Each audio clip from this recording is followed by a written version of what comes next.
बिस्मिल्लाहिर्रहमानिर्रहीम। अस्सलामुअलैकुम। रात का वक्त सुकून, खामोशी और रूहानियत से भरपूर लम्हा होता है। ये वो घड़ियाँ हैं जब दुनिया के शोर व गुल से निजात हासिल होती है और इंसान तन्हाई में अपने रब के करीब हो जाता है।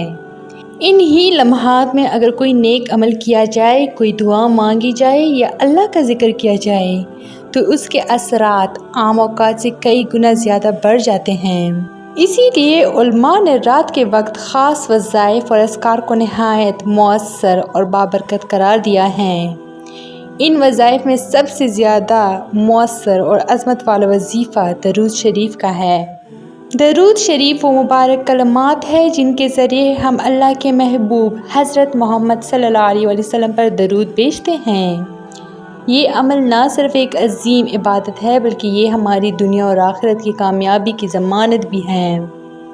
अगर आप किसी मुश्किल में हैं, दिल बेसकून है, रिज़्क़ की तंगी है, औलाद नाफरमान है या कोई हाजत पूरी नहीं हो रही तो आप ये वजीफ़ा रात के पुरसुकून लम्हात में करें। जो शख्स दरूद शरीफ पढ़ता है उस पर अल्लाह ताला 10 रहमतें नाजिल फरमाता है। दरूद पढ़ने से गुनाह माफ़ होते हैं और दर्जात बुलंद होते हैं। दरूद शरीफ माजी की गलतियों का कफ़ारा बनता है और दिल को सुकून देता है। फरिश्ते दरूद पढ़ने वाले के लिए दुआएं करते हैं। रात के वक्त दरूद शरीफ पढ़ने से नींद में सुकून आता है, बुरे ख्वाबों से हिफाजत होती है। अगर दिल पर बोझ हो, किसी परेशानी का शिकार हो तो दरूद शरीफ रूहानी सुकून का ज़रिया बनता है।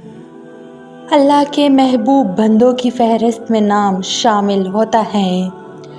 आखिर में यही कहा जा सकता है कि रात के सन्नाटे में, खामोशी में अल्लाह का ज़िक्र और नबी सल्लल्लाहु अलैहि वसल्लम पर दरूद भेजना एक ऐसा रूहानी अमल है जो ज़िंदगी के हर शोबे में बरकतें लेकर आता है।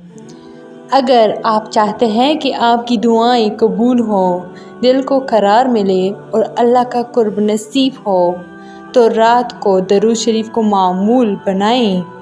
यही अमल आपकी दुनिया भी संवारेगा और आखिरत भी।